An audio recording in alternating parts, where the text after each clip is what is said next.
nanti ada bilinear, ada bikubik. Nanti kita bahas satu-satu metodenya.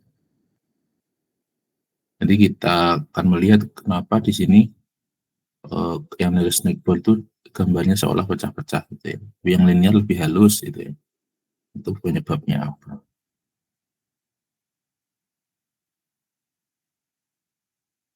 Nah, nilai salah yang diberikan ini bergantung dari fungsi interpolasinya. Nah, ini ada beberapa macam di sini. Ada yang near snakeball, jadi tetangga terdekat, ada linear, bilinear, kosin, kubik, dan bikubik. Ada yang lain-lain juga, masih banyak macamnya. Nah, yang pertama kita ke interpolasi near snakeball. Jadi interpolasi ke tetangga terdekat. Jadi prinsipnya ini, misalkan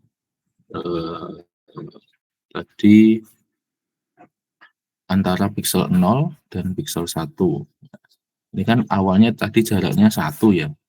Nah, kalau di zoom kan jaraknya jadi lebih lebar. Misalkan diberi jarak 5 gitu ya. 1, 2, 3, 4, sampai sini 5. Nah, menentukan nilai yang di sini itu menggunakan salah satunya near snakeball.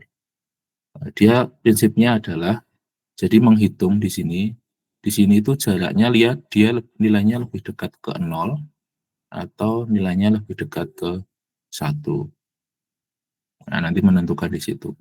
Kalau dia lebih dekat ke 0, maka dia nilai selanya itu sama dengan nilai yang ada di titik 0.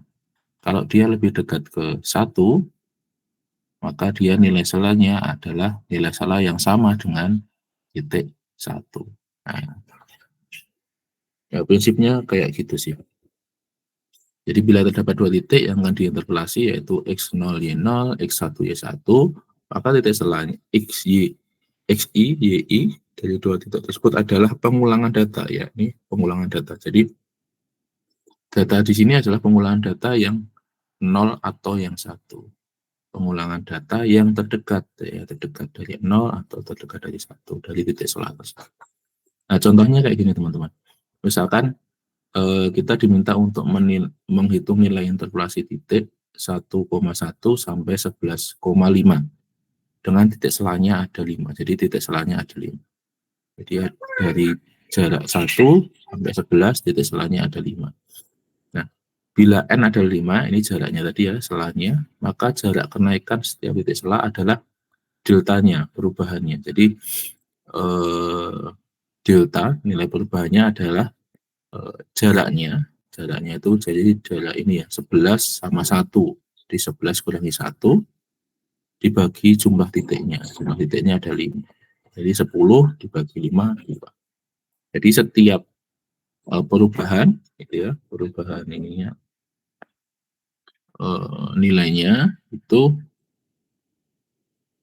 2 terus. Jadi misalkan ini tambah 2. Lalu ini tambah 2. Dan seterusnya. Maka di sini didapatkan nilai X itu adalah 1, 3, 5, 7. Dan seterusnya sampai 11.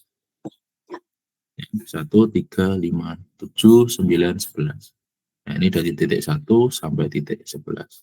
Dari X0 sampai X5. 1, 0, 1, 2, 3, 4, 5. Nah, di sini untuk X sama dengan 0 nilainya 1. Untuk X0 nilainya 1 ini ya. X0 nilainya 1, Y0 nilainya 1. Untuk koordinatnya titiknya 1,1. Nah, lalu kita cari yang kedua. Titik ini ya, 3.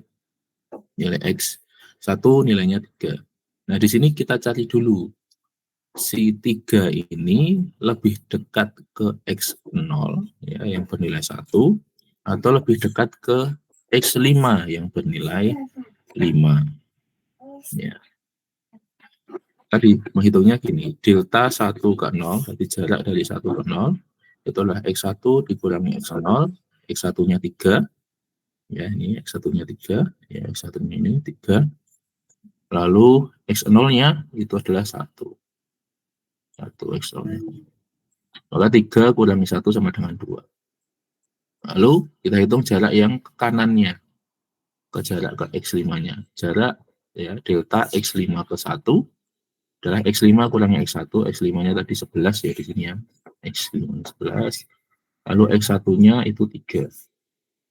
Ini 11 kurangi 3, jadi 8. Nah, dari 2 dan 8 ini kan yang paling kecil 2 ya. Ya, paling dekat ya. Nah, karena paling dekat ke X0, maka nilai Y1 dari X1 tadi adalah 1. Karena dia lebih dekat ke X0. Begitu juga yang nilai X2. Dia lebih dekat ke X0, maka nilainya 1. Nah, ini berbeda dengan nilai X3 dan X4. Karena dia nilainya 7, itu lebih dekat, kalau diselisihkan ya, jarak antara X0, X1, X3 ke X0, dan X5 ke X3 itu lebih dekat ke X5, maka nilai Y-nya itu adalah sama dengan nilai Y0, yaitu 5. Jadi titiknya 7,5. Yang 9 juga begitu, dia lebih dekat ke X5, maka titiknya 9,5. Ini titik terakhir yaitu 11,5. Jadi nilainya adalah 11, 31, 51, 75, 95, 11,5. Jadi kelihatan. Ya kalau dihasilkan di zoom di sini kan kelihatan ya dia. Jadi pecah-pecah ya, karena dia hanya mendekatkan diri aja ke kanan atau ke kiri. Jadi tidak terlalu halus. Nah, berbeda dengan yang selanjutnya, yaitu linear, interpolasi linear. Menggunakan fungsi linear untuk melakukan interpolasi. Nah, prinsipnya jika ada 2 titik sama ya, X0, Y0, X1, Y1, maka titik selanya di antara 2 titik tersebut dihitung dengan rumus seperti ini. Y min Y0 per XI min X0 sama dengan Y1 min Y0 X1 per X1 min X0. Di mana nilai Y-nya, jadi kalau kita ketahui nilai X-nya ya, Xi-nya, maka nilai Y-nya adalah Y0 plus Xi min X0 dikalikan dengan Y1 min Y0 X1 min X0.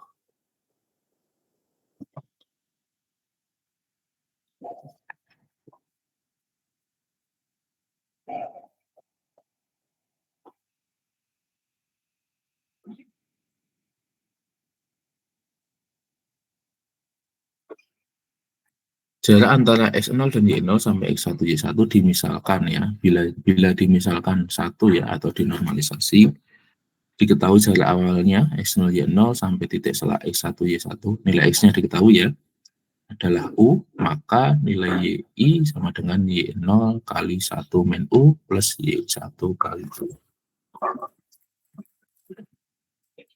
Di mana nilai U di sini itu adalah Xi min X0 per X1 kurangi X0. Nah, di sini ya, soalnya sama, titik 11, 5, jumlah titiknya 5, jaraknya ini ya, titik selanya 1/5 ya, 0, 1/5, 2/5, 3/5, 4/5, 1.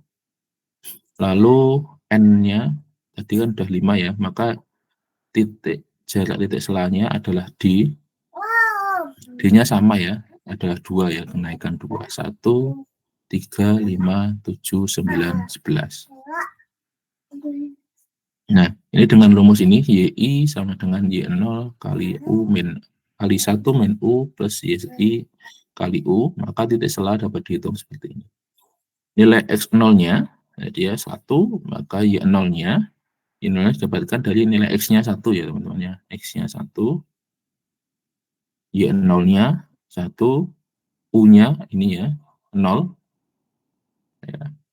Y1-nya masih 0, ya. Dikalikan dengan U-nya. Maka dia terdapat koordinat 1,1.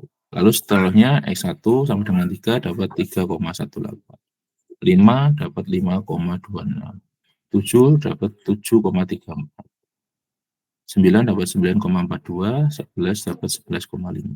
Ini kalau kita gambar di koordinat di sistem XY ya, nanti dapatnya seperti ini. 1, 1, 3 tadi 1,8 ya, 3 itu 1,8, 5 2,6, 5 itu di sekitar sini 2,6, lalu 7 di 3 sekian, ya, jadi di 3,4, lalu 9 itu tadi di 4,2, ya 9 di 4,2 di sekitar ini, lalu 11 itu di 5. Jadi linear interpolasinya. Nah, maka di sini gambarnya kelihatan dia lebih halus ya kalau digunakan ya. Dia lebih halus daripada yang nilai snakeball tadi. Nah, teman-teman mungkin sudah nyoba ya di praktikum. Nah, kita selanjutnya ke bilinear. Nah, ini lebih rumit aja. Jadi prinsipnya operasi bilinear ini adalah interpolasi linear pada data 2 dimensi. Dilakukan dengan cara melakukan interpolasi ke arah X dulu, kemudian dilakukan interpolasi ke arah Y.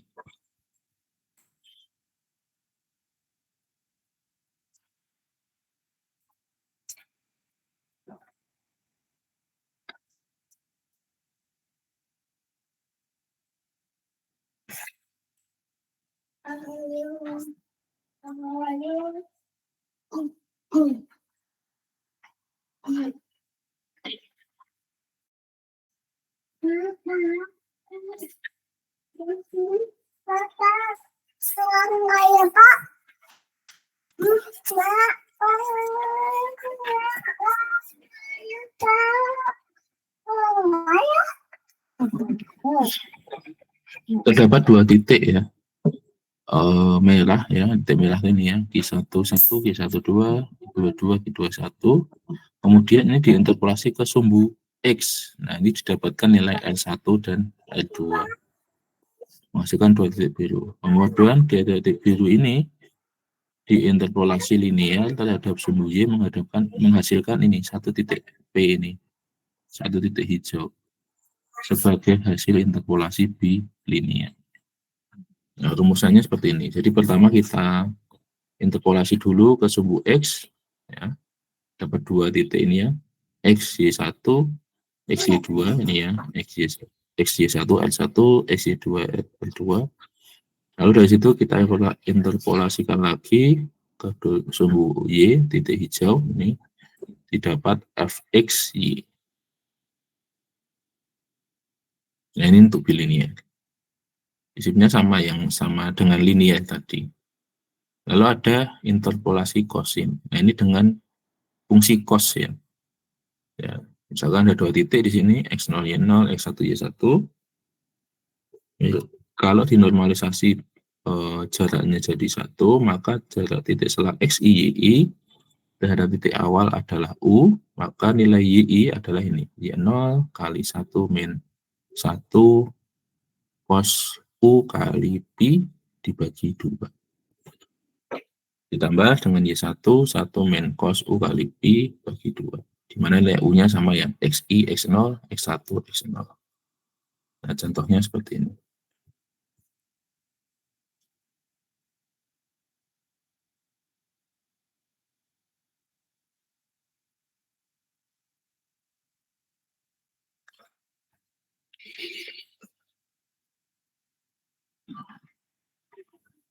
Sama tadi ya, titik 11, 11, 5, 5 titik, punya 0, 1/5, 2/5, 3/5, 4/5, 1.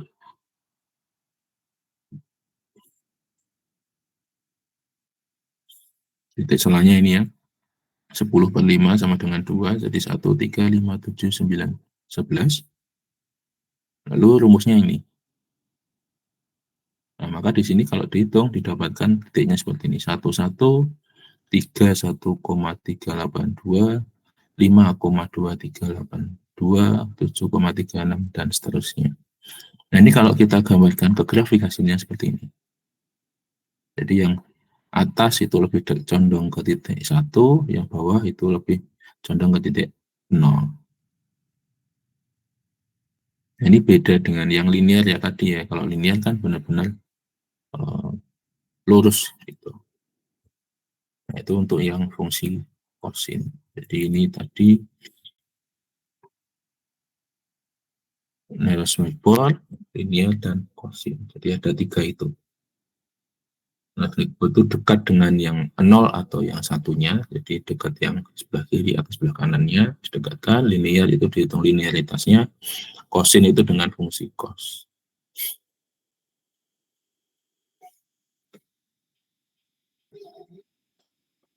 Lalu kita bahas yang selanjutnya itu mengenai kurva.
Nah, konsep kurva ini dapat dimodelkan dengan 2. Jadi bisa dimodelkan dengan 2. Yang pertama, yaitu dengan polyline. Polyline itu prinsipnya adalah rentetan titik, ya, beberapa titik yang terkoneksi dengan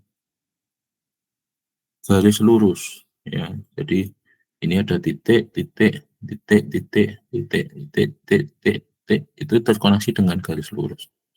Nah, konsekuensinya apa? Ya, kurvanya jadi nggak terlalu halus, ya, kalau dilihat.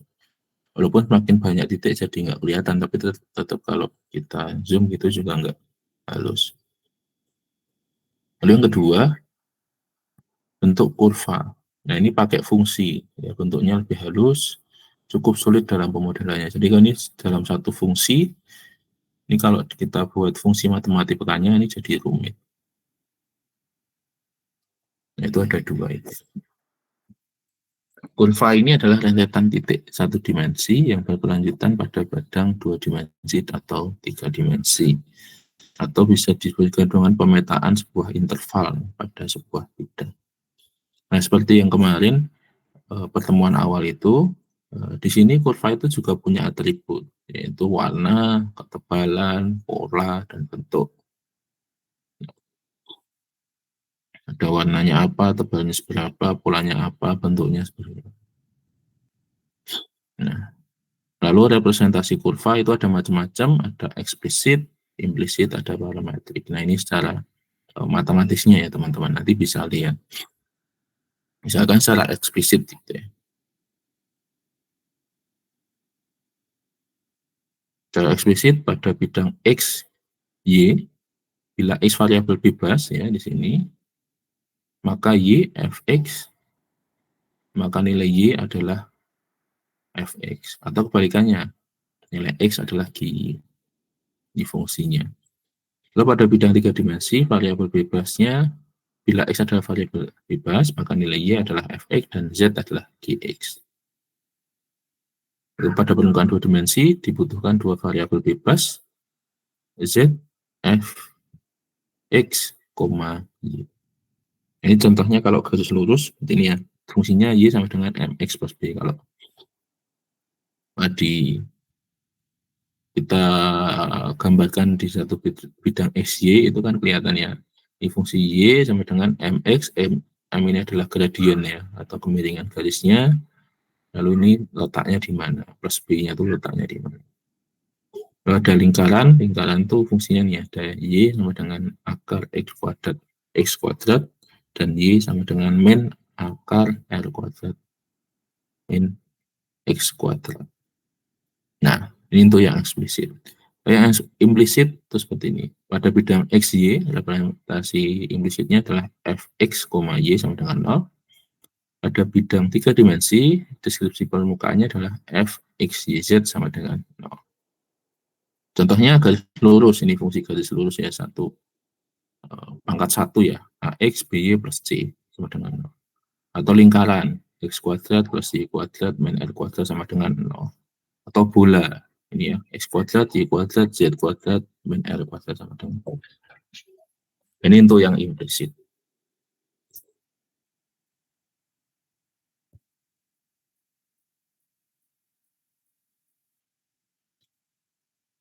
Nah, ada lagi yang parametrik. Ya.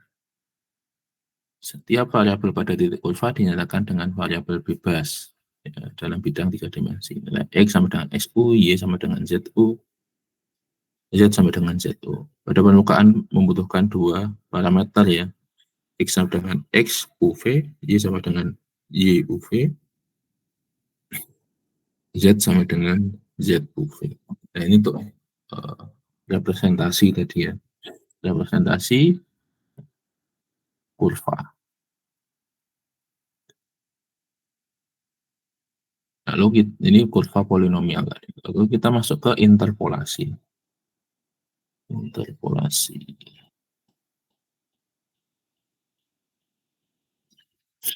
Interpolasi dan aproksimasi. Ini ada dua ya, interpolasi ini perkiraan ya.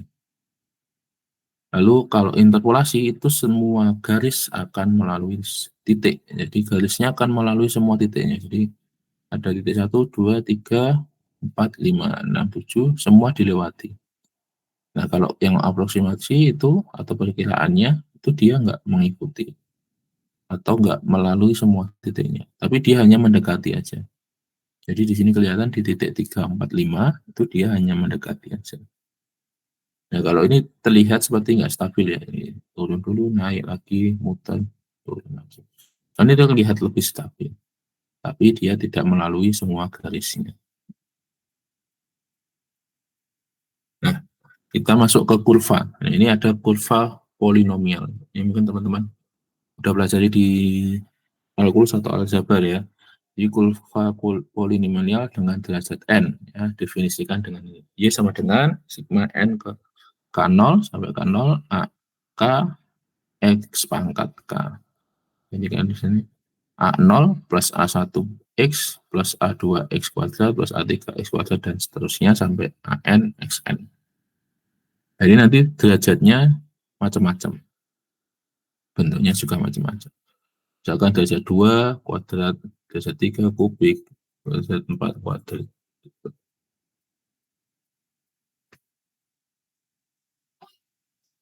Nah, kurva polinomial ini digunakan memisahkan objek ya, yang diberikan titik-titik untuk mewakili bentuk objek.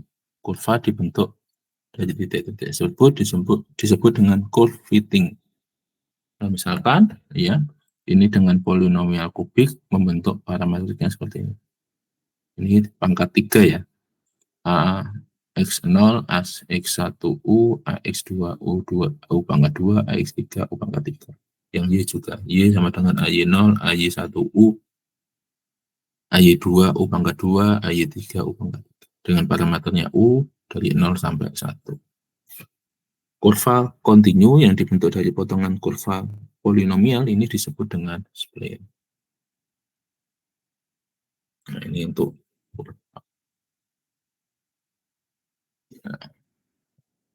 lalu ini ada interpolasi yang terakhir, yaitu interpolasi kubik. Ya.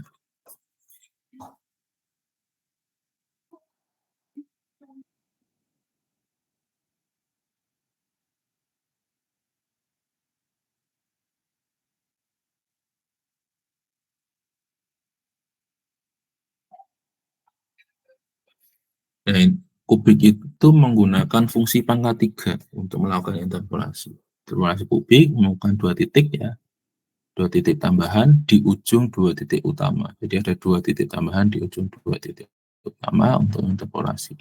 Nah, di sini bila terdapat 4 titik, maka yang akan diinterpolasi adalah X0, Y0, X1, Y1, X2, Y2, dan X3, Y2. Nah, bila jarak tersebut dinormalisasi dari 1, dari titik awal X0, Y0 sampai selanya X1, Y1, YI adalah U, Maka dari dua titik tersebut persamaannya adalah ini. YI adalah AU pangkat 3, BU pangkat 2, CU, dan plus D. Nah, nilai A, B, C, D-nya ini teman-teman bisa dapat di sini.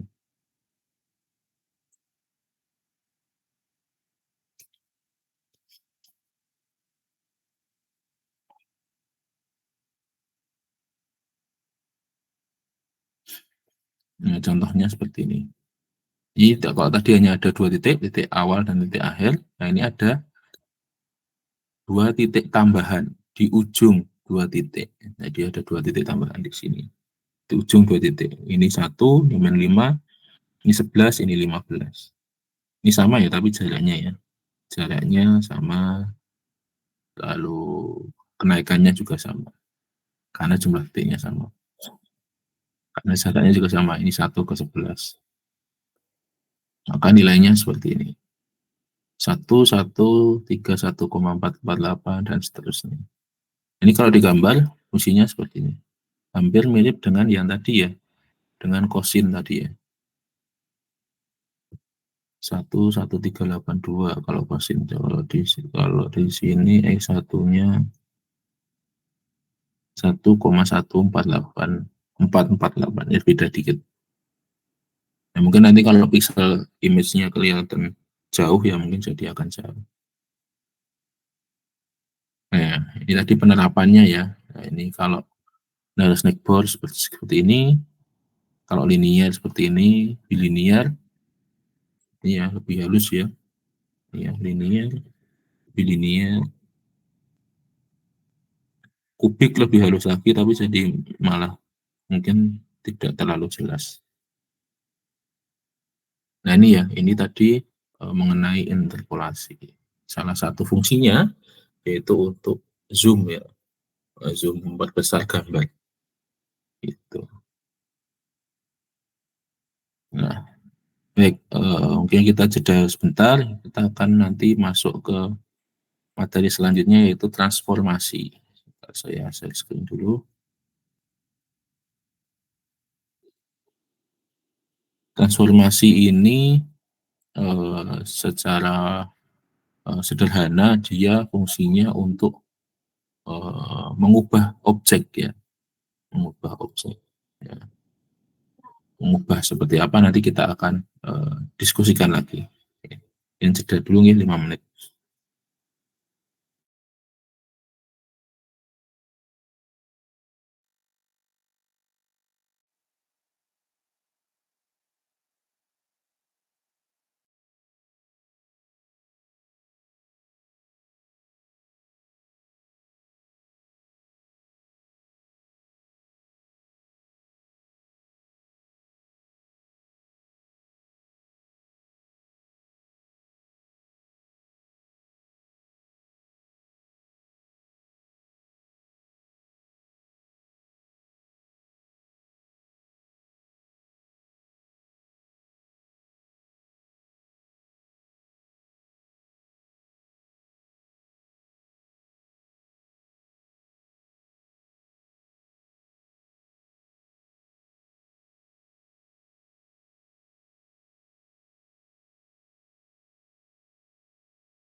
Nah, ini untuk transformasi ya, transformasi 2 dimensi dan 3 dimensi.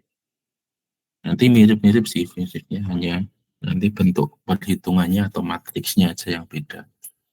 Nah, di sini kita akan diskusi mengenai apa itu konsep transformasi, lalu jenis-jenisnya apa aja, lalu perhitungannya ya, penghitungan koordinat transformasi 2 dimensi dan 3 dimensi. Nah, ini prinsipnya, tadi transformasi itu prinsipnya hanya mengubah posisi gitu ya, mengubah posisi dari sebuah objek. Transformasi dasar itu ada translasi, ya. Translasi itu dipindah gitu ya. Lalu ada scaling, diperbesar atau diperkecil, ada rotasi, diputar, ada shear.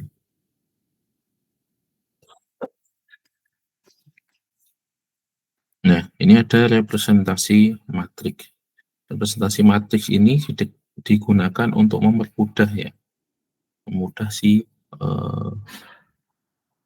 transformasi tadi.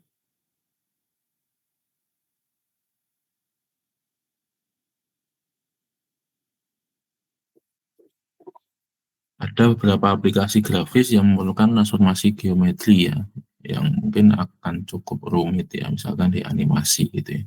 Animasi tidak hanya menggunakan satu macam transformasi. Misalkan ada sebuah objek yang akan di-scaling, lalu dirotasi, lalu ditranslasi. Nah, kalau cara manualnya dari koordinat awal, ya, itu di-scaling dulu, ketemu hasilnya, lalu dirotasi dulu, ketemu hasilnya, lalu ditranslasi dulu. Lalu ketemu hasil akhirnya. Sedangkan kalau kita pakai representasi matriks, itu representasi matriksnya bisa kita hitung dulu dengan dikalikan. Scaling, rotasi, translasi dikalikan dulu.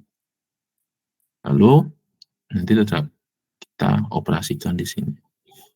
Koordinat awal, lalu dikalikan atau dioperasikan dengan representasi matriks tadi ya, hasil dari kalian ini, lalu kita dapat koordinat baru, yaitu representasi matriks. Nah, ini kita yang pertama, yaitu translasi. Translasi ini adalah mengubah posisi benda ya dari koordinat satu ke koordinat yang lain. Dilakukan dengan menambahkan jarak translasi TX/TY pada posisi AX untuk memindahkan benda ke posisi yang baru. Nilainya, posisi barunya adalah X aksen, Y aksen. Ya, ini tinggal ditambahkan aja teman-teman. Jadi koordinat yang lama ditambahkan dengan translasinya, ya nilai translasinya. Di X aksen sama dengan X plus TX, Y aksen sama dengan Y plus T. Maka jarak transaksinya seperti ini.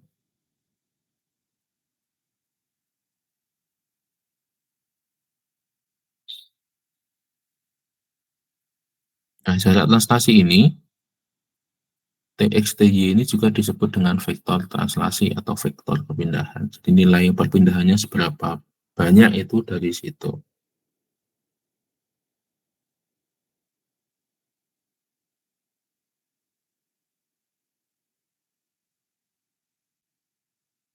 Lalu untuk 2 dimensi ini ya teman-teman ya. Ini kalau matriksnya seperti ini. Ini X aksen, Y aksen, ini adalah outputnya, ya. Ini matriksnya, ya. TX, TY ini adalah nilai translasinya, nilai XY-nya ini adalah nilai titik awalnya. Kalau inverse ya TX sama TY-nya jadi minus. Contohnya kayak gini ya. Misalkan ada titik awal 11, titik akhir 23 ya. Ditranslasikan garis tersebut menggunakan vektor translasi T22. Nah, sebelum translasi 1123. Nah, ini ditranslasikan dengan ini ya, vektor translasinya 22. Lalu ini adalah titik awalnya 11. Hasilnya 33. Ini translasinya 22, titik awalnya 23. Lalu ini hasilnya 45. Nah, yang bawah ini hanya untuk membantu ya, supaya bisa perkalian matriks ya, jumlah kolom sama barisnya di sini sama. Ini 3 kali 3, ini 3 kali 1. Sehingga bisa dikalikan. Nah, maka di sini tetap didapatkan nilai translasinya yang A 33, yang B 45. Nah, ini untuk 2 dimensi. Nah, untuk yang 3 dimensi itu mirip teman-teman, jadi X, Y-nya sama, ditambah titik Z-nya aja di sini. rumusnya sama. Nah, kalau matriksnya ya dia jadi 4 kali 4 di sini. X aksen, Y aksen, Z aksen, ini satu. Ini diagonal ya. Lalu TX, TY-nya, TX, TY, TZ. Lalu nilai, ini nilai titik awalnya. Kalau inverse ya nilai TX, TY, TZ-nya ini jadi negatif. Kayak gini. TX, TY, TZ-nya jadi negatif. Jadi inverse translasi, jadi geser ke kiri ya. Nanti bisa kelihatan ke kiri atau ke bawah. Nah ini kalau kita lihat contohnya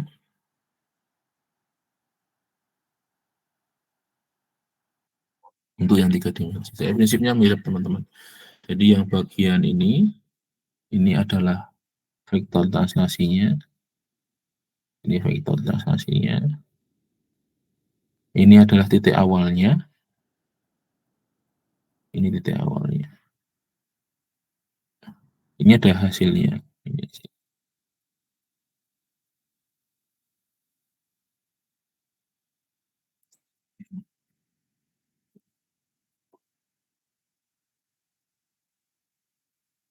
Ini hasilnya ya 332, 453. Ini untuk translasi.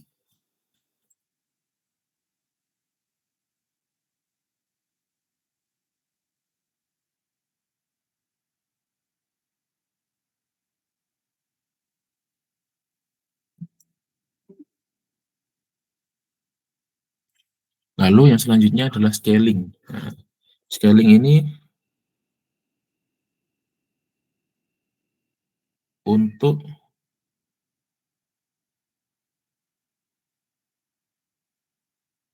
mengubah ukurannya. Jadi dia bisa memperbesar atau memperkecil gitu ya.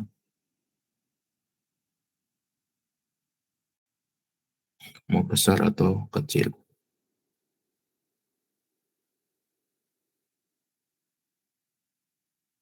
Ini tergantung dengan matriksnya.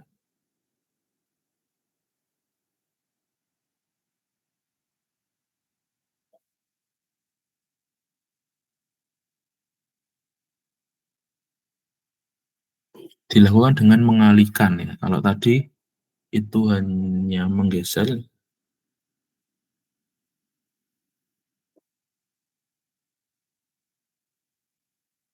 objek.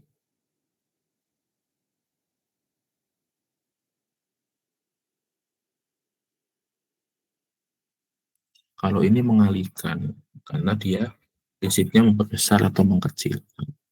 Ya, dikalikan atau kalau dikecilkan jadi diseper. Nanti kalau di inverse jadi seper. Ini matriksnya ya. Nah kalau tadi yang geser itu kan di sini ya. Nah kalau ini di sini. Bedanya di situ. Nah kalau inverse itu di sini. Di seper. Seper SX, seper SY. Contohnya ini ya. 1123 skalanya 22. Ini dua-duanya masuk di diagonalnya. Diagonalnya. Ini masuk di diagonalnya. Lalu titik awalnya, titik akhirnya, ini hasilnya. 22, 46. Itu ya. Kalau 3 dimensi ya sama teman-teman. Bedanya hanya ditambahkan satu titik aja. Lihat aja di sini. Nah untuk 3 dimensi, ini matriksnya. Jadi 4 kali 4. Prinsipnya sama. Kalau inverse jadi seper SX, seper SY, seper SZ. Contohnya seperti ini.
Oke ya, maaf keputus tadi. Ini untuk yang 3 dimensi. Nah, ini ya, ini tadi untuk scaling, ini tadi untuk translasi. Lalu ada, hal ini kan kalau kita lihat di scaling ini kan geser ya teman-teman ya. Jadi kelihatan kalau di sini titiknya 111 jadi 221. Artinya dia kan geser. Nah, ada istilahnya adalah scaling 3D pada fixed point. Ya, dia titiknya tetap gitu ya. Jadi caranya transformasi objek sehingga tetap pada scale tetap pada scale di koordinat asal. Jadi tetap di koordinat asalnya. Lalu scaling objek, lalu di scale dulu terhadap koordinat asal, lalu ditranslasikan. Nah, ini matriksnya jadi seperti ini. Jadi ditranslasi dulu ini ya, translasi, lalu diselisihkan, lalu di scale. Nah, ini matriksnya jadi kayak gini. Nah, ini kalau dilihat di sini, maka dia titiknya sama. Titik titik asalnya sama, tetap di 111. Walaupun titik di sininya, titik akhirnya itu lebih besar ya, karena kita memang di scale di 221. Itu. Nah, itu untuk translasi. Scaling ya, scaling. Lalu ada rotasi, rotasi itu diputar. Nah, ini pakai sudut ya teman-teman. Jadi dia diputar ke kanan atau ke kiri tergantung dengan sudutnya, positif atau negatif. Nah, misalkan jarak titik R adalah jarak titik origin, ini ya, R-nya, jaraknya ini ya. Lalu sudut, θ-nya sudut, B-nya sudut rotasi. Nah, rumusnya seperti ini. Nah, kalau matriksnya lebih mudah lihat matriksnya ya. Jadi ini cos alfa, min sin alfa, ini kalau dua dimensi ya, sin alfa cos theta maksudnya. Kalau 3D sama, hampir mirip. Sumbu X, sumbu Z, sumbu X, sumbu Y. Ini macam-macam, nanti matriksnya bisa kelihatan. Ini rotasi di fixed point. Hampir mirip.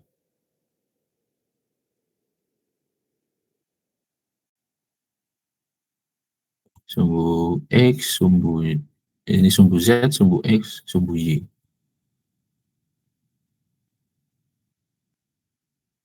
Ini contohnya.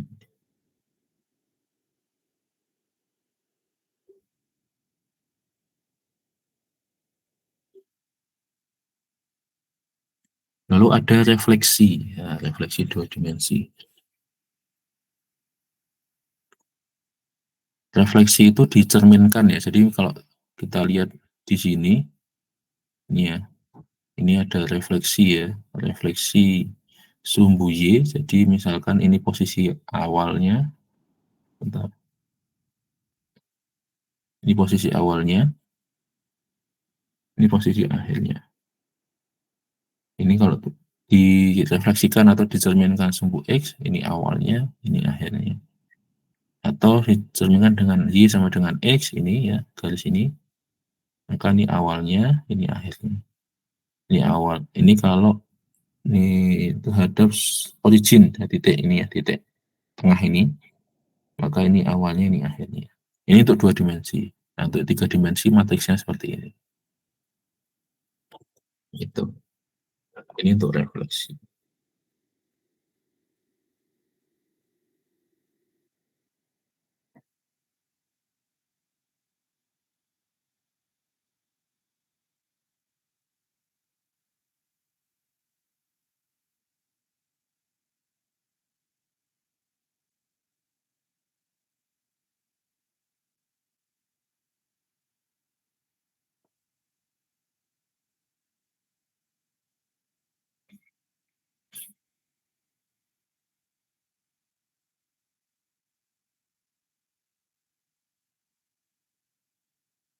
Lalu ada shear. Shear itu ada dua ya, ke arah sumbu X ke arah sumbu Y. Ini untuk yang sumbu X ya.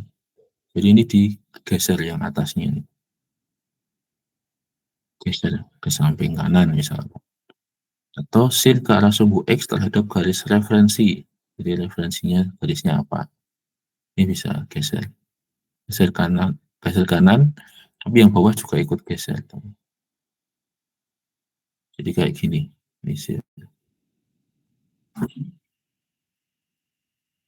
Nah, ini sumbu Y. Ya, sumbu Y. Ada juga yang 3D. Nah, itu nanti teman-teman bisa coba ya untuk itu. Nah, ini untuk materinya ya, untuk